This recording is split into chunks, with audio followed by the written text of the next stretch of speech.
Doctor Cabral, ya puede comenzar, ¿eh? Hola, buenas tardes, casi buenas noches. Tuvimos algún temita de internet. Espero que estén escuchando bien. Creo que sí. Sí, bien. Cualquier cosa me levantan la mano, sí. Paren las rotativas. Este, bueno, la idea es dar continuidad. Bueno, bienvenidos otra vez. Me comprometo a terminar 19:50, que vi que es el horario formal. La otra vez nos excedimos un poquito, así que vamos a estar compartiendo eh, un rato, un par de horas, una hora y media con ustedes. Haremos un corte cerca de las 8 y bueno, también por ahí está bueno si alguien quiere hacer una consulta o algún comentario. Todos estos temas son justamente para eso, para generar participación digamos, miradas distintas sobre un mismo tema, un mismo problema, así que está bueno que cada uno pueda decir lo que piensa. Yo les voy a compartir este, el mismo PowerPoint que lo fui completando para continuar hoy. Eh, Creo que ahí se ve, vamos a presentarlo desde el inicio. Les dejé en la plataforma, eh, en la plataforma virtual, les dejé unos trabajos de doctrina que por ahí están buenos si les interesa ir leyendo. Bueno, el que esté motivado para profundizar, hay bastante material. Y en estos momentos, no sé si entre ahora y mañana, se va a subir el material de la segunda clase.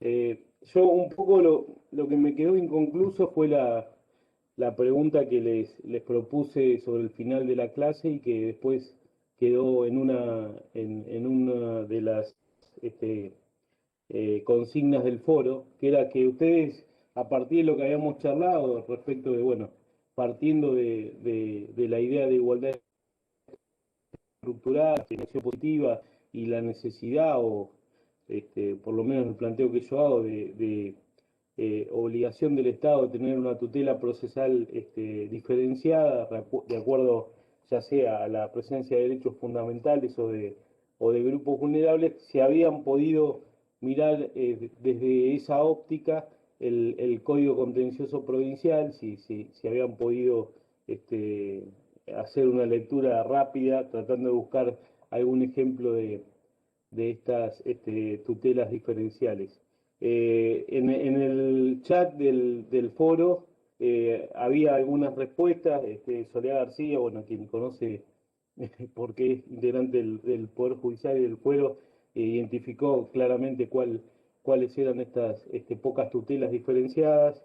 También María Paula Venere, Jimena Concepción Torres y Olga Isabel Ruiz también participaron, conversaron sobre las distintas o las los pocos ejemplos de normas que hacen este tipo de distinción en el derecho procesal administrativo de la provincia de Buenos Aires. Eh, Habíamos llegado a los ejemplos normativos y jurisprudenciales. Habíamos visto lo que dijo la Corte en la causa CEPIS, donde plantea una interpretación de acuerdo a esta propuesta de igualdad estructural de la Constitución, una reinterpretación del artículo 16, conjugándolo con el artículo 42.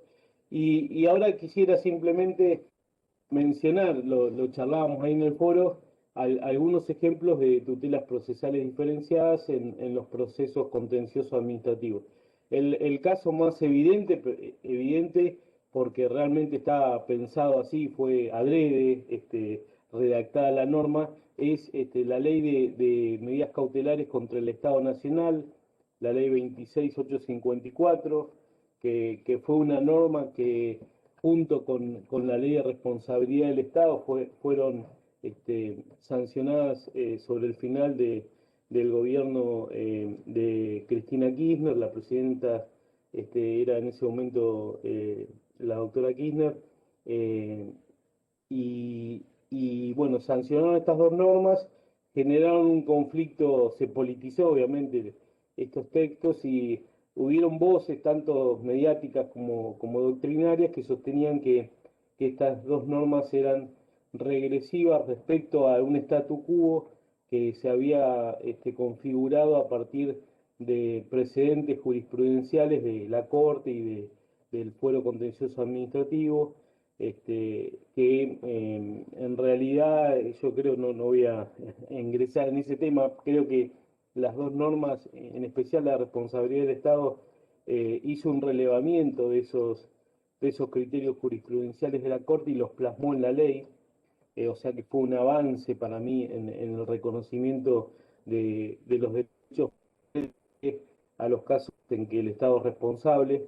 Y algo similar ocurre con el régimen de medidas cautelares, que si uno compara con la normativa procesal administrativa que regula estas cuestiones, por ejemplo en el Código Procesal bonaerense, no encuentra grandes diferencias respecto de esta regulación de la 26854. Pero bueno, la primera respuesta a estas críticas que decían que violaba el principio de progresividad, la encuentro vinculando una aplicación, desde mi mirada, incorrecta del principio de progresividad.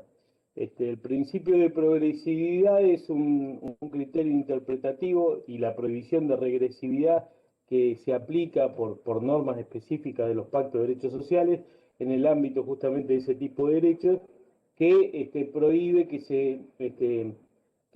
a partir del reconocimiento de un derecho social se retrotraiga a la etapa anterior. Digamos, en relación a la protección que el ordenamiento jurídico otorga a los derechos civiles, políticos, etcétera, este principio de progresividad es muy débil, digamos, frente a la violación de un derecho civil, un derecho político, los derechos de primera generación.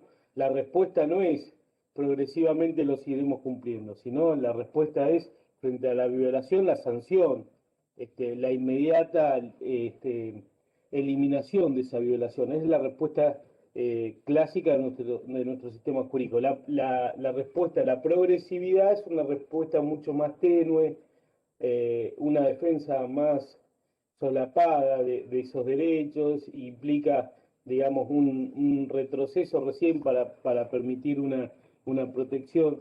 Entonces entiendo yo que no es aplicable este principio porque básicamente solo alcanza los derechos económicos, sociales y culturales, y acá no estamos hablando de este tipo de derechos. Estoy diciendo porque uno de los argumentos jurídicos centrales en contra de estas dos normas fue justamente que violaban la prohibición de regresividad por desconocer preceptos jurisprudenciales en ambas cuestiones, tanto en el régimen de cautelares como en el régimen de responsabilidad del Estado.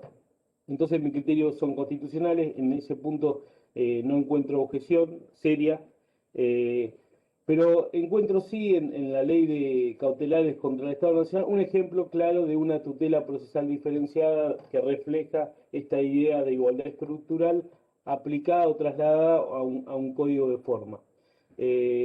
Y el centro de la cuestión, digamos, de esta tutela diferenciada está en el artículo 2, inciso 2.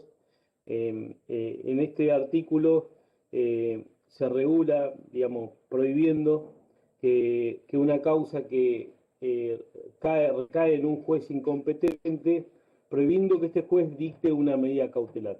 Es muy común que se presenta una acción judicial, llega a un juez que es incompetente, pero el juez por la duda dicta la cautelar y remite el expediente. Esta es una práctica procesal bastante difundida, o sea, ir a un juez que no es competente, la suspicacia podría decir que la elección de ese juez incompetente es justamente para que resuelva esa cautelar favorable y lo remita al competente. Pero bueno, supongamos que hay un error, llega, el juez resuelve. La ley, esta ley prohíbe ese tipo de decisiones de los jueces que no tienen esa competencia, pero hace una excepción, y acá es lo importante, desde este punto de vista que estamos observando respecto de derechos y grupos vulnerables. El texto dice: la providencia cautelar dictada contra el Estado Nacional y sus entes descentralizados por un juez o tribunal incompetente, esto es lo que me estaba refiriendo, solo tendrá eficacia cuando se trate de sectores socialmente vulnerables acreditados en el proceso, o sea, grupos vulnerables, se encuentre comprometida la vida digna conforme a la Convención Americana de Derechos Humanos, la salud o un derecho de naturaleza alimentaria, y también tendrá eficacia cuando se trate de un derecho de naturaleza ambiental. Entonces, eh, eh, de una manera un poco desordenada, pero evidentemente está refiriéndose a grupos vulnerables y a derechos fundamentales, sociales, que hacen a los derechos básicos de las personas. Entonces, bueno, es una norma que creo que es la primera norma que tiene esta distinción tan concreta de una protección diferencial. Dice, bueno, en todos los casos va a estar prohibido que el juez incompetente dicte la cautela, salvo que se trate de grupos vulnerables o de determinados derechos fundamentales. El derecho a la vida digna, que incluye muchísimo, tiene una técnica legislativa extraña, porque la evolución de este concepto de vida digna es una evolución jurisprudencial que hizo la Corte Interamericana, que es compleja, con diferentes casos, y no es tan clara como parece ser expuesta en el texto, pero es claro sí que hace un tratamiento que tiene en cuenta como diferencia para tutelar en forma mucho más activa y concreta el criterio de grupo vulnerable y de derechos fundamentales. Este artículo, que está en un inciso segundo de un artículo segundo, después repercute en otras excepciones que tienen el mismo espíritu. El artículo 4, inciso 3, habla que las medidas cautelares que tengan como finalidad la protección de los derechos que están en el artículo 2 o de los grupos vulnerables podrán tramitar y decidirse sin informe previo en la demanda. Mi hija acaba de venir de la casa de una amiga que se hizo en el jardín después de un año de estar sin ver personas, y está muy emocionada, está gritando, la van a escuchar seguramente. Está muy contenta con el vínculo humano. Bueno, les decía que podrá tramitarse la cautelar sin el informe previo que exige para el resto de los casos. El artículo 10, inciso 2, también refiere a que es posible como contracautela para este tipo de casos la caución juratoria. Y por último, el tipo de efecto del recurso de apelación va a ser devolutivo cuando se trate de los casos del artículo 2, inciso 2. Vemos entonces que en diferentes aspectos de la misma norma procesal se hace esta distinción en favor de grupos vulnerables y de derechos fundamentales como el derecho a la vida, salud, etc. Ahora sí, ¿me están escuchando bien? ¿Sí? Bien. Ahora sí, revisemos cuál es la presencia de estas tutelas en el Código Procesal Administrativo Provincial. Bueno, no hay una idea, a diferencia de la ley de cautelares federales, explícita de hacer esto. Ahora sí hay una tradición que refleja un poco la protección de determinados grupos. Y básicamente el derecho administrativo provincial en general siempre ha tenido una especial regulación respecto de dos grupos sociales que tienen una clara desigualdad digamos, integran un grupo especialmente protegido por el derecho, y son, por un lado, los trabajadores del Estado, los empleados públicos, y por el otro lado, las personas que son sujetos digamos, de los sistemas previsionales, jubilados o pensionados, básicamente. Son, digamos, estos sujetos han tenido una protección procesal diferenciada que es mucho anterior a esta mirada de la reforma constitucional del 94, pero que tiene un origen histórico y político que coincide, que es el nacimiento del derecho laboral como un derecho que protege a los trabajadores y a los sujetos activos de los sistemas de seguridad social respecto de una relación real, digamos, concreta de desigualdad que hay entre aquellos que son trabajadores respecto de los que los contratan, que representan al capital en general a las empresas y empleadores. Digamos, hay una desigualdad real que el derecho laboral en su momento vino a tratar de equiparar, dándole prioridad al trabajador como sujeto principal de protección del ordenamiento jurídico. Entonces vamos a encontrar algunas normas procesales que protegen a los trabajadores públicos y también a los pasivos, digamos, jubilados y pensionados. Una norma que es súper procesal, que los criterios para determinar la competencia territorial. Y bueno, acá hay normalmente si uno no integra estos grupos, no va defendiendo un derecho del trabajo o un derecho previsional, digamos, la competencia está dada por el criterio general que dice que corresponde al domicilio de la persona cuya actuación u omisión, el Estado en realidad, haya generado la acción. Pero para las causas relativas a la relación de empleo público, se le otorga al trabajador la posibilidad de elegir cuál va a ser el juez territorialmente competente entre el domicilio del demandado, del empleador o del trabajador. Puede suceder, por ejemplo, que un empleado que tenga domicilio y preste servicios en Bahía Blanca, para la provincia de Buenos Aires, bueno, pueda elegir demandar tanto el lugar de prestación del servicio o el domicilio de la demandada o la del domicilio del demandante, digamos. Tiene tres posibilidades entre las cuales deberá elegir el trabajador. Es una protección que hace a la garantía de los derechos laborales de los empleados públicos. Lo mismo sucede con los reclamantes o beneficiarios de prestaciones previsionales y pretensiones contra colegios o consejos provisionales o cajas previsionales, que bueno, la lógica es la misma.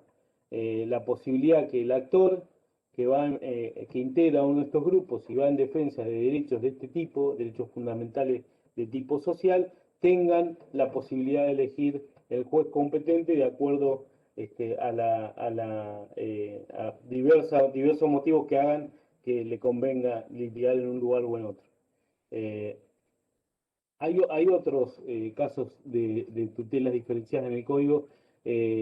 Cuando hablamos de los requisitos de admisión, de habilitación de instancia o de admisión de la acción, el solo RP, el pago previo, ya Gustavo lo va a desarrollar, pero simplemente quiero marcar esto, hace excepciones a este pago previo, que es un requisito para habilitar la instancia, y una de las excepciones, la primera, la del inciso A del artículo 19, es cuando configure la imposición del solo RPET un caso de denegación de justicia. Y toda la jurisprudencia anterior, hasta aún con el Código Varela, preveía que en situaciones en que por la condición económica, patrimonial del contribuyente que impugnaba una decisión en materia tributaria o que había un cobro por parte del Estado, que esa condición económica hiciera imposible pagar el solo RP, bueno, habría una afectación de estos grupos que económicamente no podían, estas personas que integran grupos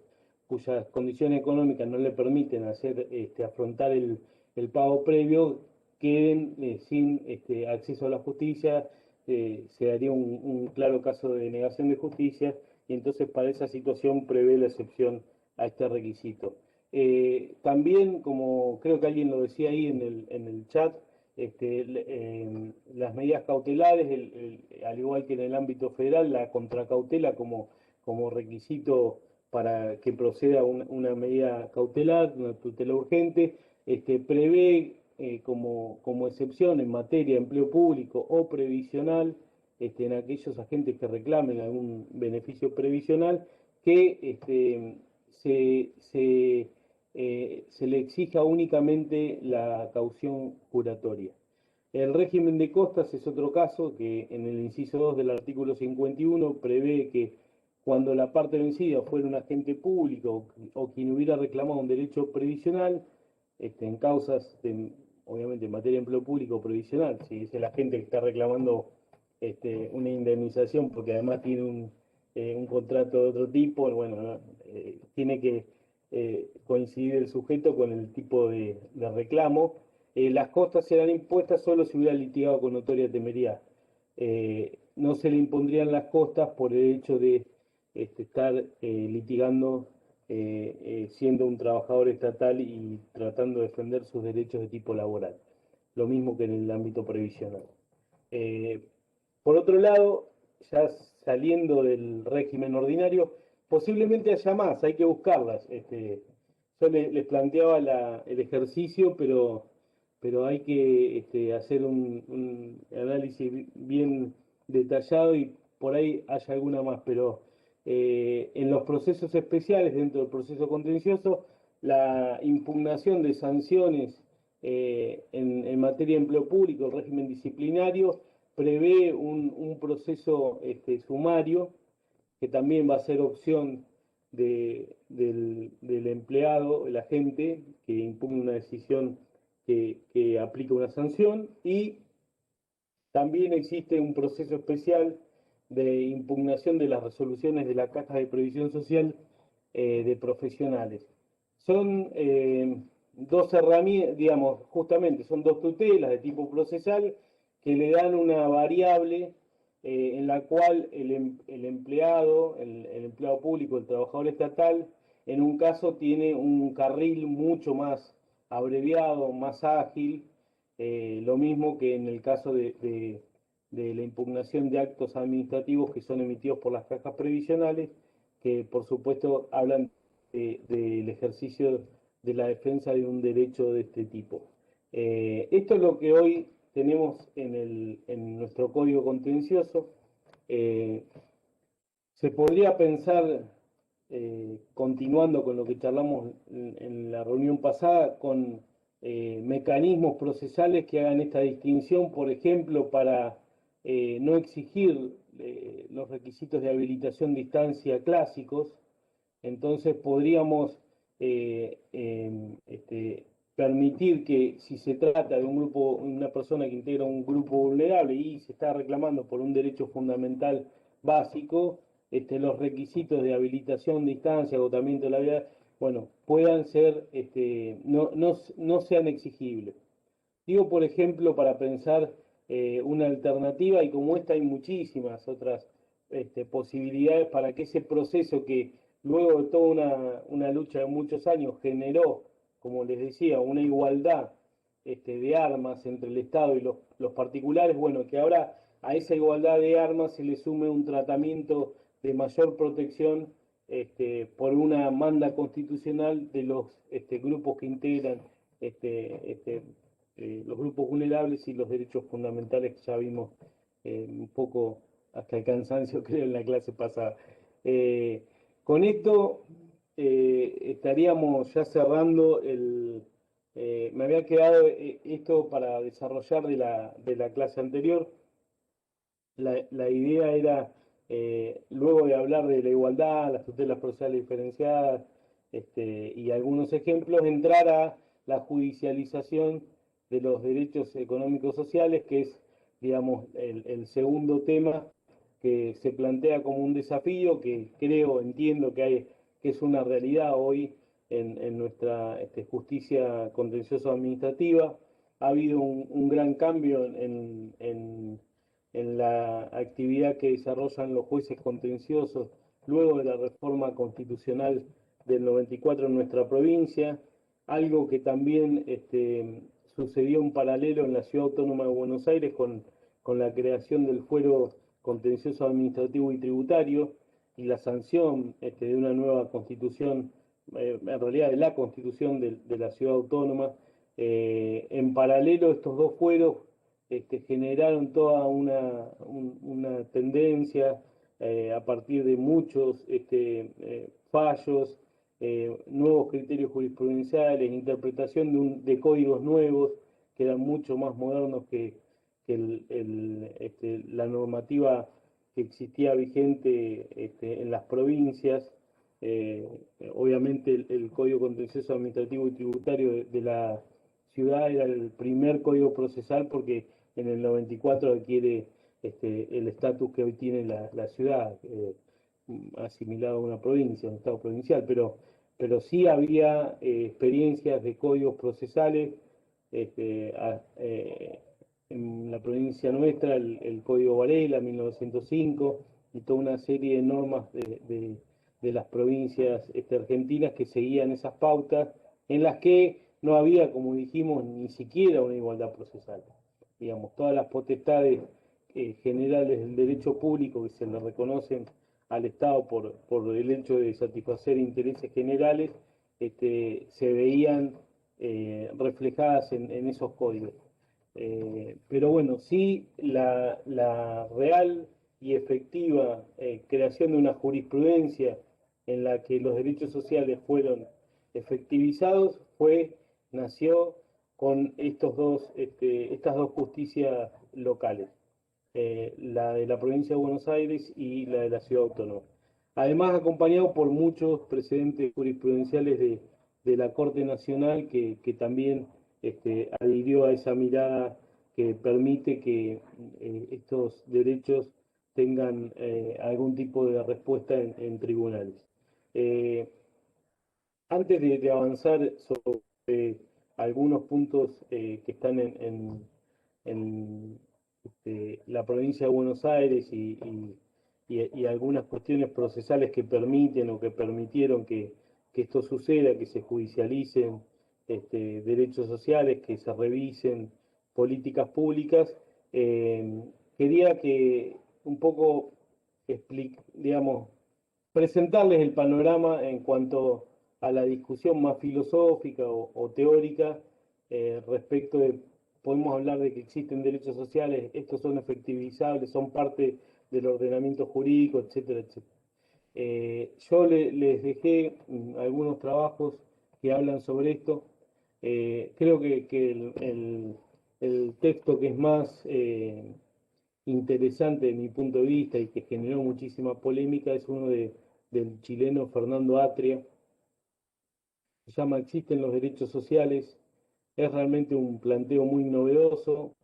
En su momento se publicó en el año 2004, generó mucha polémica.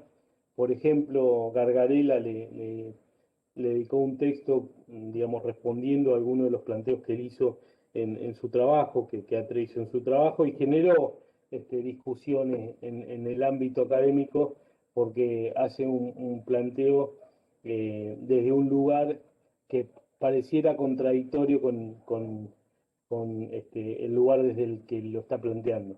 Ahora lo voy a sintetizar, o voy a hacer algunos... Es un texto muy rico y que les recomiendo la lectura.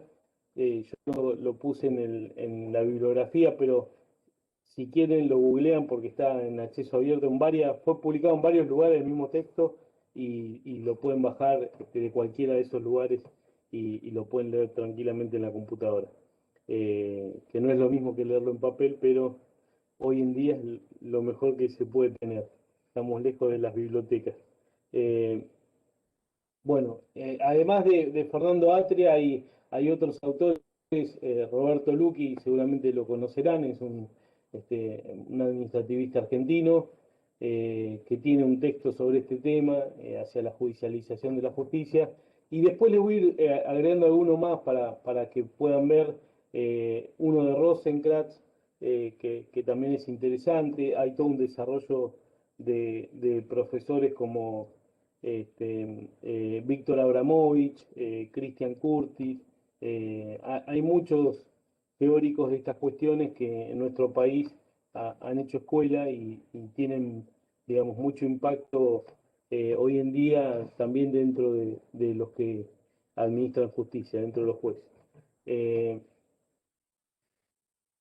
Mi idea es, son menos 20, empezar a contarles algunas de las cosas que plantea Fernando Atria y les agrego que también dejé en la plataforma virtual un link a una conferencia que dio el profesor sobre este tema en la ECAE esta semana.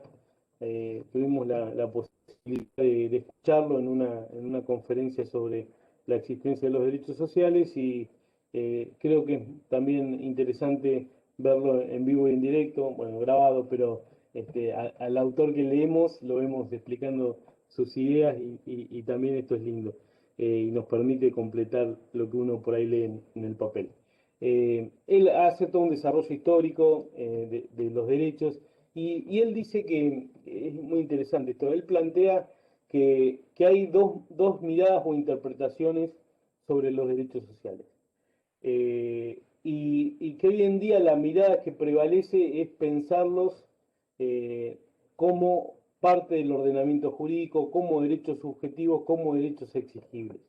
Y dice que esa mirada que es propia de la actualidad y que tiene toda una explicación de por qué se llegó a esa equiparación de los derechos civiles y políticos con los derechos sociales, que es producto de una lucha y de pensar al derecho como una herramienta de transformación social y tratar de equiparar la protección, hoy hablamos de la protección que el ordenamiento jurídico le brinda a los derechos clásicos, derecho a la propiedad, derecho a las libertades, equiparar esa protección con algo similar que tenga la misma característica de eficacia, pero para los derechos de tipo social.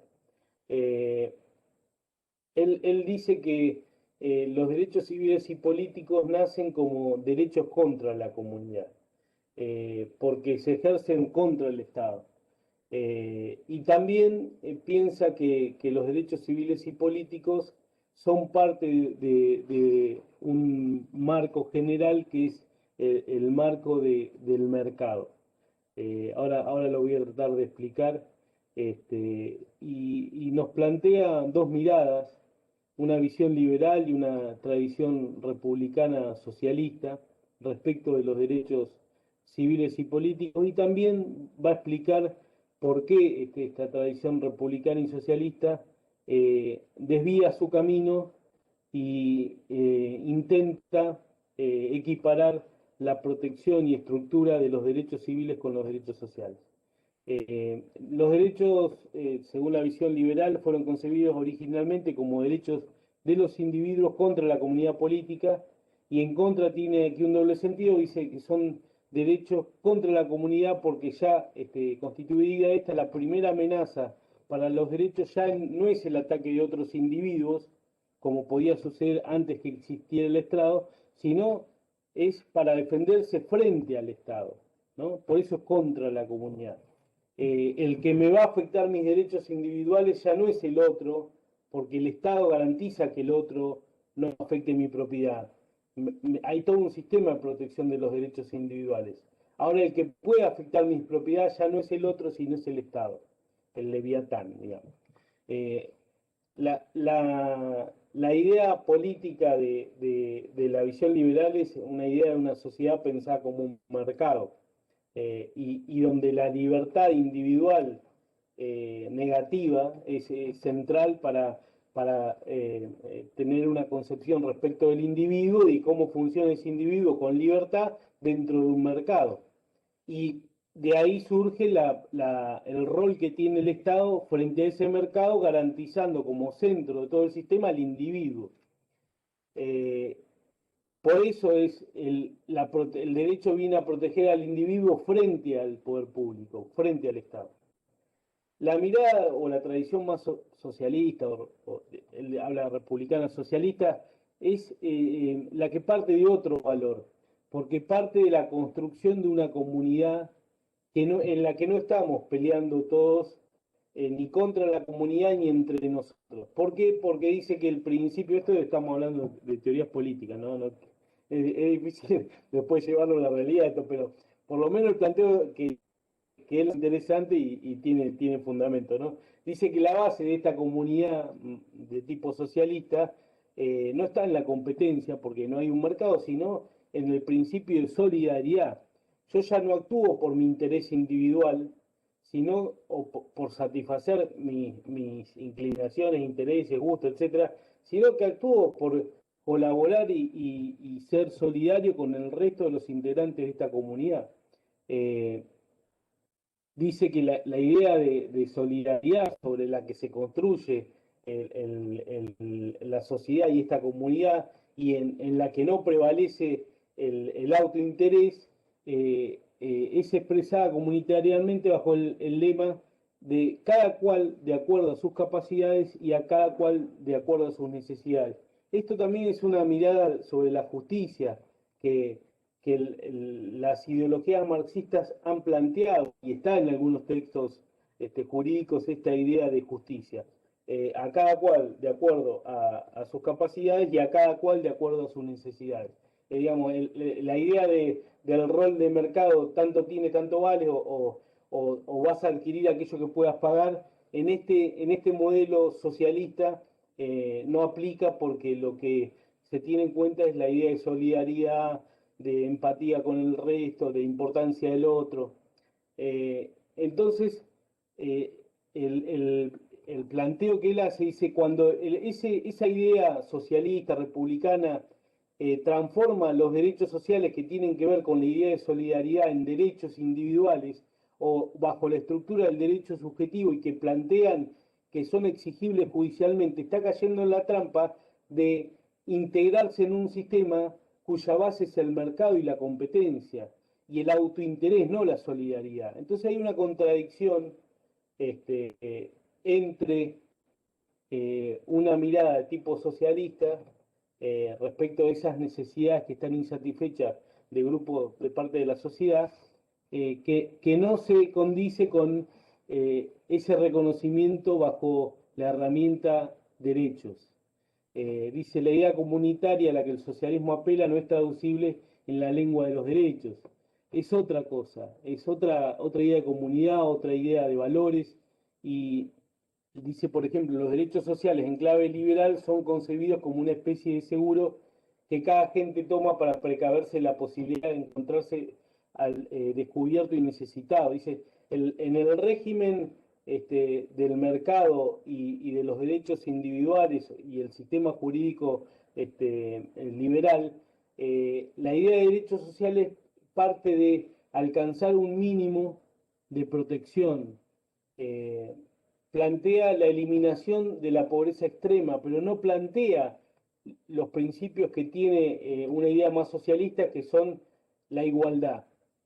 No plantea que todos seamos iguales, plantea que haya un límite por debajo del cual no caiga nadie. O sea, va a haber desigualdad, lo que no va a haber es pobreza extrema, según la interpretación de esos derechos sociales que, puestos en un lado, en un modelo o en otro, esa idea de solidaridad trasladada a un sistema jurídico dentro de un modelo liberal pierde sentido y se transforma solo en un parche que no propone alcanzar una igualdad, sino que lo que propone es establecer un piso mínimo por sobre el cual no debería caer nadie con este sistema. Eh, Dice, la tradición socialista, en esa tradición los derechos sociales son una manifestación de una forma superior de comunidad en la que cada uno contribuye de acuerdo a sus capacidades, lo mismo que les decía recién, y él analiza esta cuestión básicamente porque es un problema actual, un problema, lo conversamos, digamos, cuando iniciamos estas conferencias y lo podemos ver hoy a la mañana leyendo el diario. Digamos, hoy cuáles fueron las tres noticias más importantes del día. Hay tres que tienen, o cuatro que tienen que ver con procesos judiciales. Uno contra una política pública, económica, otro por un tema de corrupción. Digamos, eh, la relación entre política y justicia es una relación muy presente en la actualidad. Pero lo que plantea él, dice, el conflicto político, dice, especialmente en latinoamericano, se desplazó de las calles y los parlamentos hacia las cortes. Hoy el derecho es visto como un medio de acción política. Bueno, eso nos pone a los derechos sociales como un instrumento para alcanzar o intentar alcanzar una igualdad, una transformación de mayor igualdad en la sociedad, pero dice, en realidad caen en una trampa quienes piensan así, porque al transformar esa reivindicación política en una reivindicación jurídica, están cayendo en un sistema como el modelo liberal de derechos en que se está jugando individualmente cada uno de los casos, no desde una mirada holística. Plantea que estas ideas comunitarias son expresadas como derechos y dice la idea comunitaria en la que descansas es negada y la demanda es entendida como una de individuos en contra de la comunidad, cuando debiera ser una demanda de tipo política en la que prevalezca un modelo que esté guiado por el principio de solidaridad. Y dice que la idea de derechos sociales también es contradictoria, porque si son derechos son individuales, porque el sistema funciona así. Dice, todas las formas de socialización basadas en nociones de solidaridad y reciprocidad no pueden ser juridificadas sin traicionar su significado, es decir, sin ser tergiversadas o destruidas. Entonces, con Atria tenemos esta idea de que en realidad hay una contradicción cuando hablamos de derechos sociales, y voy a leer esto último y ya vamos a pasar a algunos autores argentinos y al tratar de acercarnos al contencioso provincial. Dice, hacer algo, ¿qué es la solidaridad? Es hacer algo respecto de otro, porque el otro tiene derecho a exigirlo, excluye el hacerlo por solidaridad. Digamos, si yo tengo que hacer algo por otro porque es un derecho y este otro me lo puede exigir, ya no lo estoy haciendo por solidaridad. Es la idea de obligación natural, digamos. Lo estoy haciendo porque es obligatorio, porque si no lo hago, por la fuerza me van a obligar a hacerlo. Entonces la idea de ejercer derechos frente a otros, frente a la comunidad, no está presente la idea de solidaridad o de sometimiento voluntario, o una decisión generosa, desinteresada respecto del otro. Una cosa es actuar cumpliendo el derecho y otra cosa es actuar por solidaridad, y esto es incompatible. Los individuos que se conciben a sí mismos primariamente como portadores de derechos son los individuos que concurren al mercado. Dice, individuos para los cuales los otros son amenazas contra las cuales deben estar defendidos. Los derechos son esas armas de defensa. Y pensemos que cuando dice yo tengo un derecho a tal cosa, siempre es el derecho como un arma para resolver un conflicto, como una forma de resolver un conflicto no voluntariamente, sino con una imposición, porque detrás de ese derecho tiene que existir una fuerza que permita efectivizarlo, si no, no sería derecho. Las garantías de segunda, que habla Ferraioli, la primera garantía es reconocimiento del derecho y la segunda garantía o tipo de garantía es cuando yo, frente a una violación, puedo exigir que la justicia obligue a la otra persona a actuar como indica ese derecho. Y también la idea de derecho está siempre vinculada con una idea de contienda, de lucha, y esto también es incompatible con la idea de solidaridad.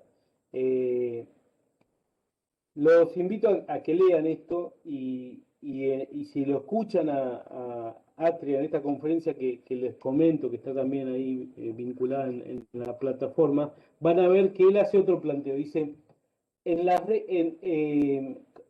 ¿cómo podría ser una mirada alternativa de estas cuestiones? Dice, que existan dos criterios de justicia en una sociedad, algunos como los derechos individuales sometidos a las reglas del mercado, pero otros como los derechos sociales en una esfera en que el criterio de igualdad sea ajeno a la presencia de un mercado.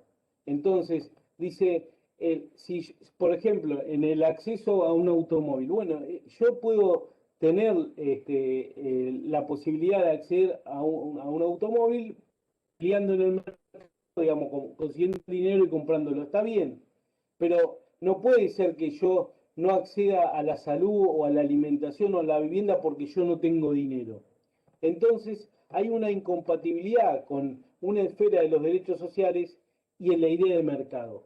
Entonces, en algunas sociedades, estos bienes que hacen a la existencia de las personas están por fuera del mercado y se distribuyen de acuerdo a otros principios que pueden ser muy bien estos que él recordaba a cada cual según sus necesidades y de cada cual según sus competencias. Digamos, pensar como diferentes esferas, hay un autor que habla de las esferas de la justicia, donde los principios de justicia y los principios de igualdad actúen con diferentes mecanismos, en los cuales yo no pienso el derecho social como un límite para garantizar que muchas personas no caigan por debajo de ese límite, digamos, sino pensar un sistema que esté armado con otra idea de igualdad y que el acceso a esos derechos, a esos bienes que hacen a la calidad de vida de los seres humanos, no esté marcado por el dinero, que es el actor relevante de un mercado. Entonces yo voy a tener salud independientemente que tenga plata o no tenga plata para pagarla. Y yo le preguntaba a Fernando si él considera que podía haber competencia entre el mercado y el Estado brindando garantía de esos derechos, y él me decía que cuando estamos en la esfera de los derechos sociales, las reglas del mercado no deben funcionar por más que la prestación la haga un particular. Es un desafío porque pensar esto en nuestras sociedades de hoy es muy difícil. Hay otros países donde, por ejemplo, países nórdicos donde la educación es estatal y no existen educación estructural básica brindada por los particulares. O sea, esa esfera está ofertada, digamos, distribuida de acuerdo a la prestación que realiza el propio Estado sin articularlo con un mercado paralelo. Nosotros eso es imposible porque todas las esferas de los derechos sociales, en cualquiera que pensemos, aún, por ejemplo, hay derechos que no sé, hay que pensarlo si son sociales o no, pero pensemos que hoy la seguridad, que es una función estatal básica, está en competencia con sistemas de seguridad privada en nuestro país y en general en toda la región. Eh, bueno, esto es un planteo muy que se lo recomiendo y realmente lo hago con, sinceramente, no se van a arrepentir si encaran la lectura y el que está un poco más cansado de leer escucha esa conferencia.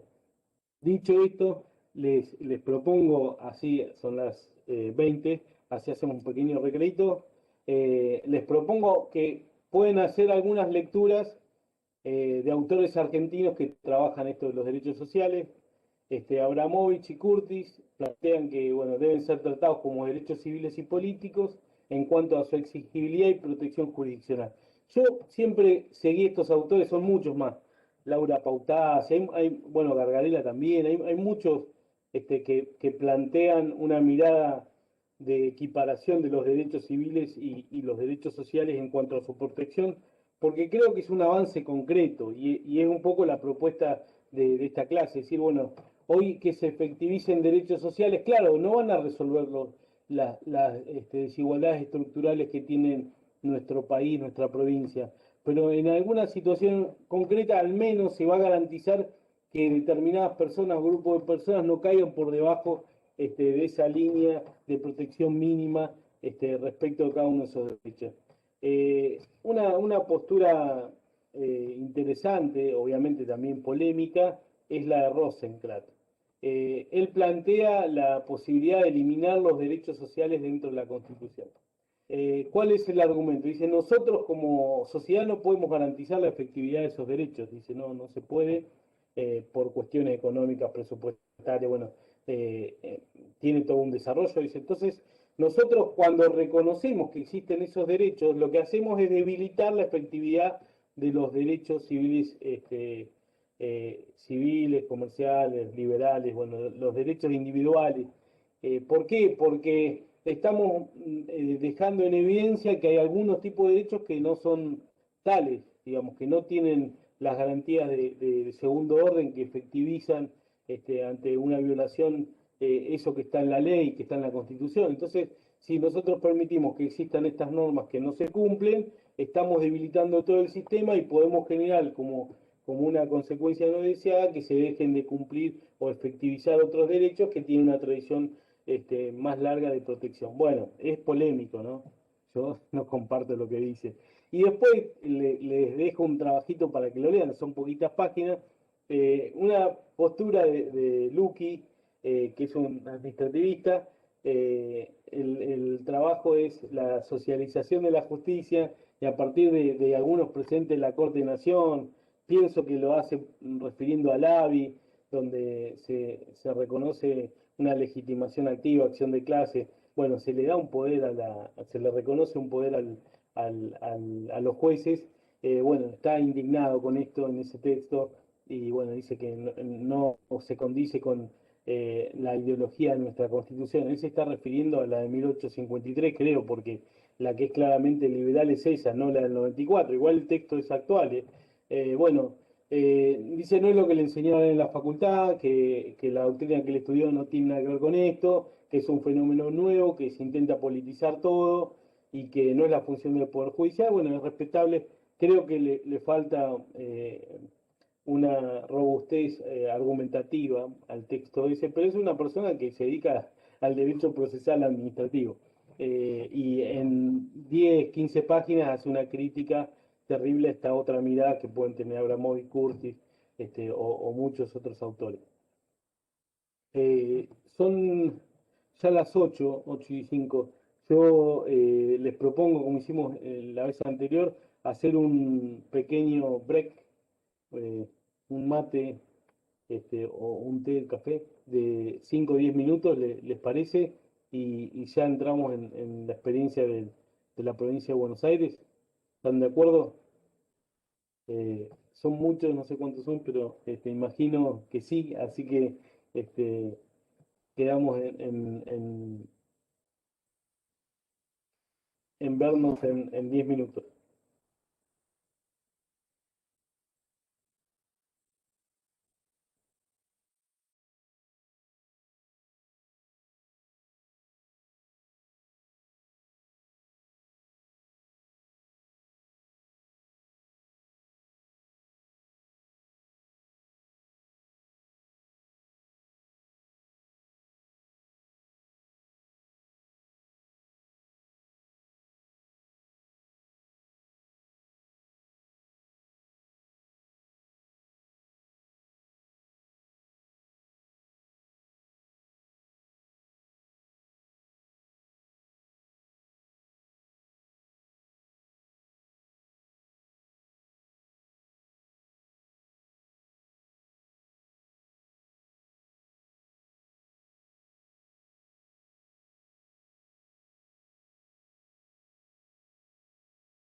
Hola,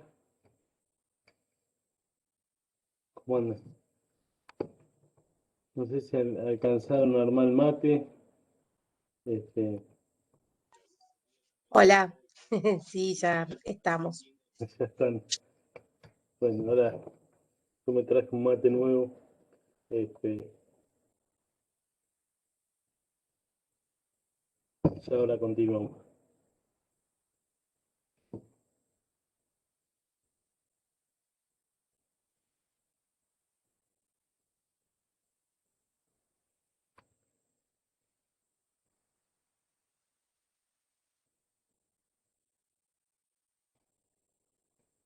Eh, Vamos entonces a ver un poco qué es lo que sucedió con la justicia contenciosa administrativa. Y les que desde mi mirada, digamos, una nueva forma de justicia contenciosa administrativa nace con la reforma del 94 en nuestra provincia y también en el ámbito de la ciudad autónoma con la justicia eh, contenciosa administrativa tributaria de la ciudad. Esto tiene que ver no solo con el reconocimiento y la incorporación en nuestro sistema judicial del fuero contencioso, eh, principalmente con la reforma constitucional en el ámbito federal, la reforma también del año 94, en la que se trastocó todo el sistema de fuentes jurídicas, incorporando todo un bloque de constitucionalidad que está, ya todos ustedes lo conocen, pero bueno, que es el bloque de la protección de derechos humanos a través de incorporación de pactos y declaraciones que protegen no solo a los derechos este, individuales, sino también los derechos eh, de segunda generación y tercera generación. Esto permite poner en discusión, porque hasta la reforma del año 94, digamos, luego de la experiencia, la constitución del 49 y el derrocamiento del sistema democrático en el 55 con el golpe de Estado, eh, y la reforma del 57, donde se dejó como una muestra de la Constitución del 49, el artículo 14 bis, siempre transitó por lugares en los que, como explicaba Luqui, que a él le enseñó en la facultad, esos derechos eran simplemente programáticos, eran parte de un programa político, no eran justiciables, no eran garantías que se pudieran efectivizar, mucho menos ante la justicia, que era un grupo de aspiraciones colectivas, y bueno, que no tenían más que ese carácter. Eh, según, según Rosencrantz, todo eso, ese reconocimiento, creyó que se tenía derecho a reclamar ante la justicia por esos bienes, esas prestaciones, y dice, bueno, para evitar esas confusiones, mejor saquémoslos de la Constitución. Bueno, el hecho concreto es que hoy tenemos toda una gama de fuentes que incorporan derechos sociales y lo que se planteaba es, bueno, estos derechos deberían tener la misma protección que los derechos individuales y debieran poder ser efectivizados en la justicia. Eh, la configuración de la nueva justicia administrativa que se estableció en la reforma provincial genera un cambio estructural que permite que la justicia esté más cerca del ciudadano, del justiciable, porque crea un fuero que va a ser descentralizado, va a tener un órgano jurisdiccional, judicial en cada departamento judicial. Eso hace que todas las causas que en el régimen anterior concentraba la Corte ahora van a estar descentralizadas, como es en la actualidad, por la ley de creación del fuero en toda la provincia de Buenos Aires. Pero el cambio más importante es el cambio que determina cuáles son las competencias, cuáles son el modo de intervención que puede tener esta justicia administrativa, que están en la Constitución, en el artículo 166, en el quinto párrafo, ahora lo vamos a ver, pero todo esto hizo que se creara una nueva justicia muy superadora a la anterior, porque bueno, como dije, cambió el órgano judicial, dejó de ser la Corte, pasó a ser un nuevo fuero de jueces de primera instancia y Cámara. Se cambió la norma procesal. Pensemos que el Código Varela vigente hasta ese momento era de 1905, tenía una mirada muy restrictiva del acceso a la justicia, era un modelo típico del juicio al acto. Lo único que podía ser revisado por la justicia contenciosa administrativa eran los actos formales que pueden tomar la cara de un acto administrativo, un reglamento, un contrato, pero la actuación formal era la única que podía ser revisada y por supuesto la omisión no era, ni la actuación material ni la omisión podían ser objeto de planteo judicial. Había después un gran problema con la legitimación porque se exigía un derecho subjetivo de carácter administrativo, se excluía el interés legítimo, obviamente el interés simple, un sistema que era muy protectorio de la actuación del poder político, muy protectorio, muy limitante del acceso a la justicia. En esos últimos años de la aplicación del Código Varela, la cantidad de causas en la provincia contra el Estado provincial y todos los municipios rondaban las 1000 causas por año. Eso en algún lado, en su momento lo publiqué en un trabajo donde analizaba el porcentaje digamos, la cantidad de personas que accedían a la justicia era muy menor. Hoy en día, con el fuero, con toda esta estructura nueva y con todo el código que tiene y la Constitución que plantea un abanico de posibilidades de judicialización mucho más grande, hoy tenemos un acceso a la justicia y que además está garantizado por la igualdad de armas. Es otro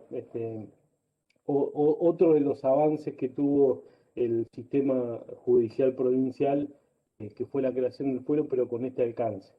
La competencia está en el artículo 166, le decía, en el párrafo quinto, dice: los casos originados por la actuación u omisión de la provincia, municipios o entes descentralizados u otras personas en ejercicio de función administrativa serán juzgados por los tribunales competentes en lo contencioso administrativo. Esto tiene una historia muy particular, porque la norma transitoria del artículo 215 establecía un plazo para que se cree se sancione el nuevo código. Bueno, ese plazo se venció, se sancionó el código vencido el plazo, pero la Corte, como no estaba creado el fuero, siguió aplicando el Código Varela con todas las restricciones, porque en comparación el Código Procesal vigente, el actual,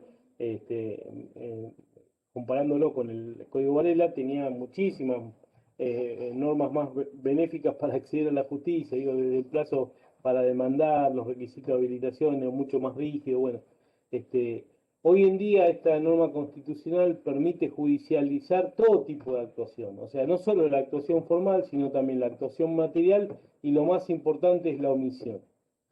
Digo lo más importante para pensar los derechos sociales, porque los derechos sociales atribuyen, estoy hablando de esto y pienso en lo que dice Atria, de que es un camino errado pero bueno, ya estoy, algo es algo, diría, como respuesta.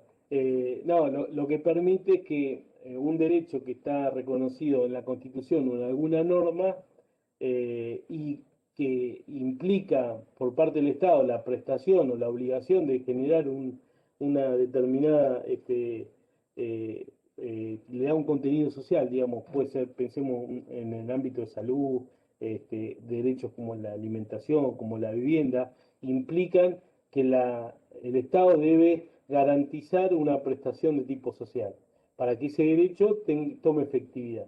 Entonces, normalmente la violación de esos derechos va a partir de una omisión. Y ahí tenemos que ir al texto, podemos ir al texto de la Ley de Responsabilidad del Estado Federal o al 1074, que tiene la misma idea. Dice que hay una violación del ordenamiento jurídico por omisión cuando la obligación de actuar de una determinada forma está explicitada en una norma. Digamos, a mí no me pueden obligar a aplaudir a la mañana porque no está en ninguna norma que es obligatorio aplaudir a la mañana. Para que exista un reproche jurídico respecto de una omisión, esa omisión tiene que estar establecida en una norma. Y el problema que los derechos sociales tienen es que la obligación o prestación que tiene que tomar el sector público para garantizarlo están descritas en forma muy genérica en las constituciones, en los tratados, y eso debilita el argumento de que se cayó en una omisión jurídicamente exigible. ¿Por qué? Porque la norma es muy genérica. Y esto también se vincula con la idea de la competencia implícita, el principio de vinculación de la actividad administrativa con el ordenamiento jurídico, la vinculación positiva y negativa. Digamos, hay todo un desarrollo jurisprudencial, doctrinario en cuanto a cuándo debe actuar el Estado o cuándo está el Estado obligado a actuar, que genera una dificultad frente a la judicialización de una omisión cuya obligación es muy genérica.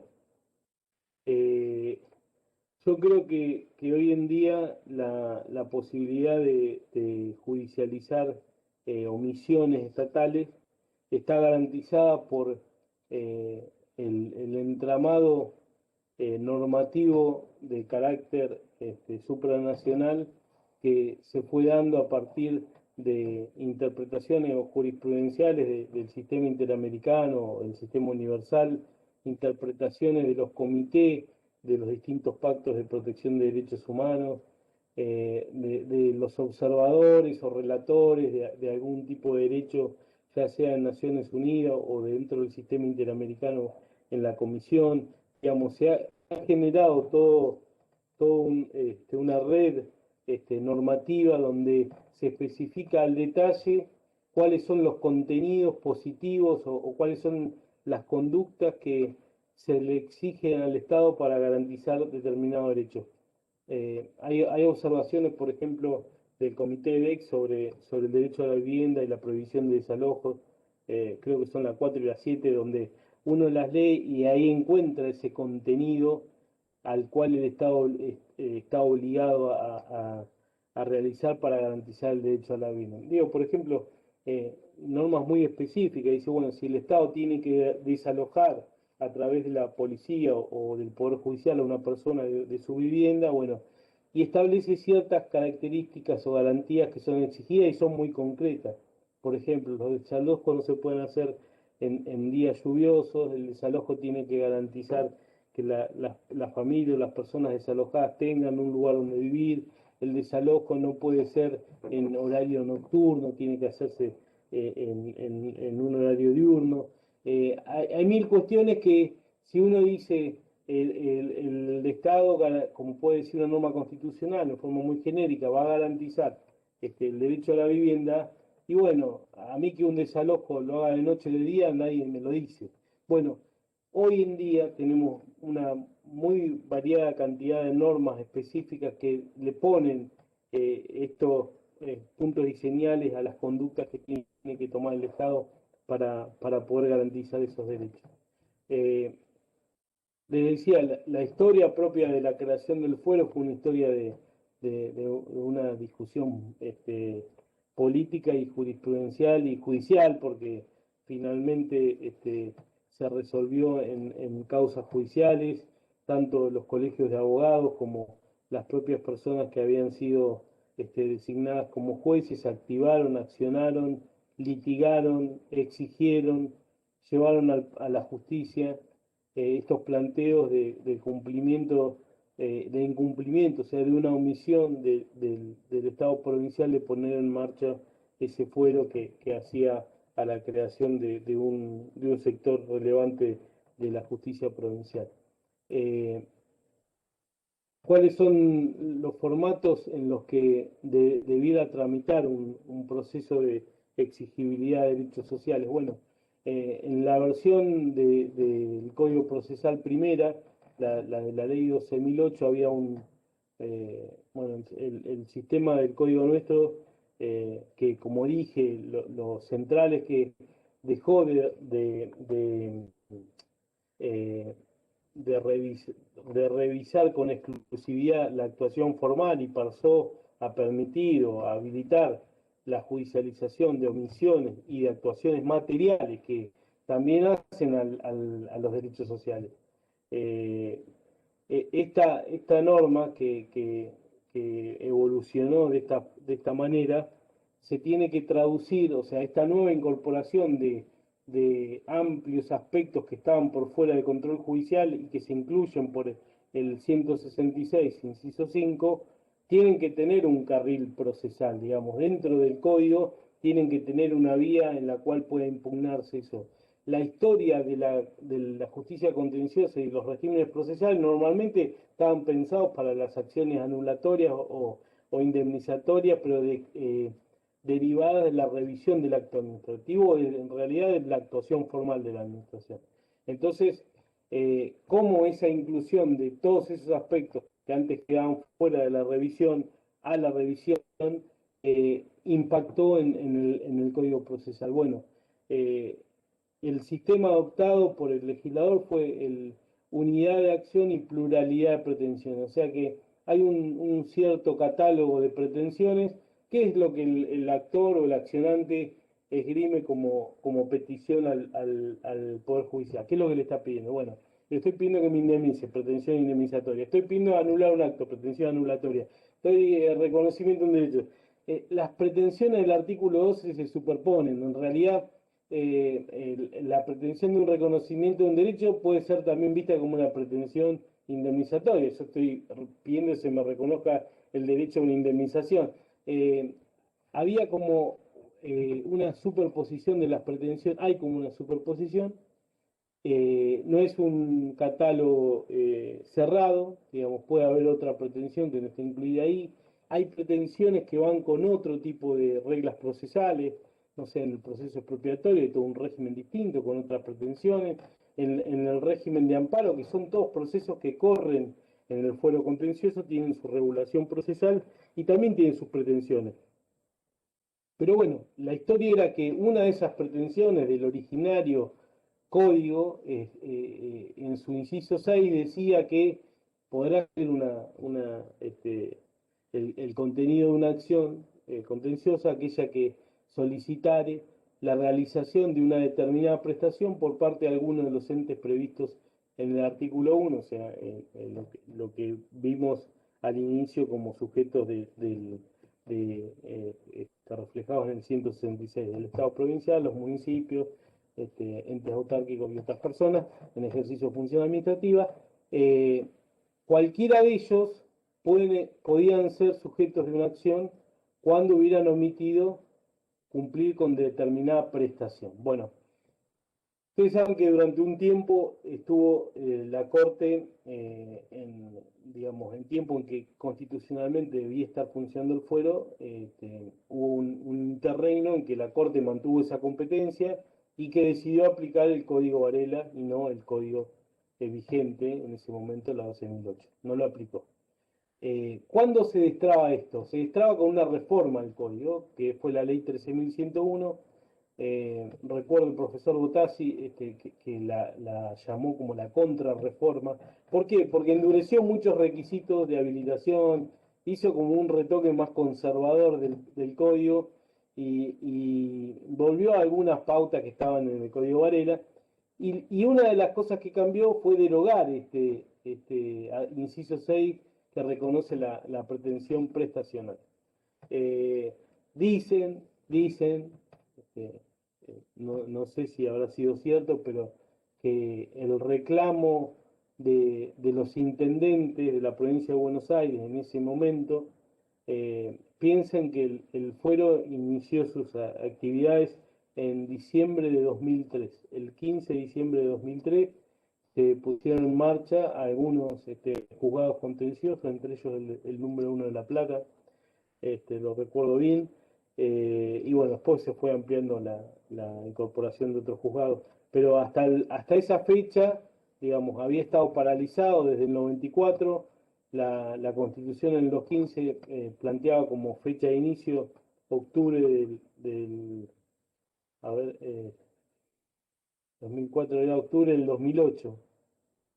Bueno, no me acuerdo ni nada, tendría que buscar la ley, pero como estoy con esto prendido, no, me agarró una laguna. Bueno, pero bueno, a los pocos años tenía que ponerse, había una fecha concreta, no se puso en marcha. Lo que decía, la Corte dijo, bueno, en algunos presentes, la jirafa azul, Ortiz, creo que era el otro, dijo, bueno, yo, como tienen que entrar a funcionar, dice la Constitución, el fuero con el nuevo código, yo tengo un nuevo código, pero no soy el fuero y el fuero todavía no está en marcha, yo voy a seguir usando el código anterior.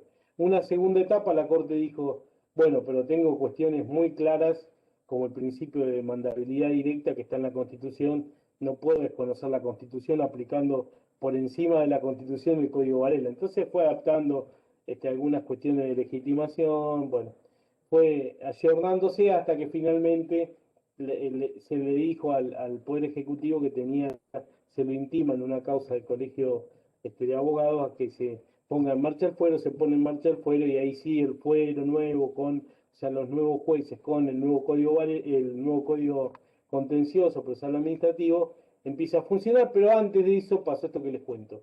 La ley 13.101 derogó muchas cuestiones que estaban en el código y reemplazó por otras, y en el caso de las pretensiones del artículo 12, simplemente quitó el artículo 6, pensando que se puede tapar la mano se puede tapar el sol con la mano. Cosa que no ocurrió porque las pretensiones de efectivización de derechos sociales hoy en día son cosa muy común en el fuero. Es cuestión de leer la jurisprudencia y también leer los diarios también, y también de la propia Corte Provincial que ha hecho muchos avances con mucha jurisprudencia muy valiosa en esta materia. Eh, También la Corte adhirió a la interpretación del Tribunal Superior Federal en la causa Labia, ese criterio de acciones colectivas, de procesos, de acciones de clase. Jurisprudencialmente planteó que se podían realizar con los mismos alcances que le dio la Corte Federal en Alavi, con lo cual todo el sistema judicial de alguna forma habilitó a que proceda. ¿Cuál fue la herramienta, digamos, para superar esta omisión? Porque a partir de esa reforma el artículo 6 no estaba. Entonces, bueno, el inciso 2, que habla del restablecimiento o reconocimiento del derecho o intereses tutelados, es una herramienta excelente para poder llevar adelante causas contenciosas administrativas por omisión de alguna prestación social o por violación de algún derecho social. Una dificultad que tiene nuestra provincia de Buenos Aires, que hace a la materialidad del acceso a la justicia, es la imposibilidad de contar con defensores gratuitos que integren el Ministerio Público especializados en la defensa, o más que en la defensa de derechos sociales, que tendría que ser, sí, pero que estén con capacitación y expertise para litigar ante el fuero contencioso administrativo, aplicando estos códigos que son tan particulares. No existe, a diferencia de, por ejemplo, la ciudad autónoma, un área del Ministerio Público que litigue este tipo de juicios ante este tipo de tribunales. La defensa que hace gratuita el Ministerio Público en nuestra provincia está dividida entre derecho penal y derecho civil y comercial, y derecho familia también hay.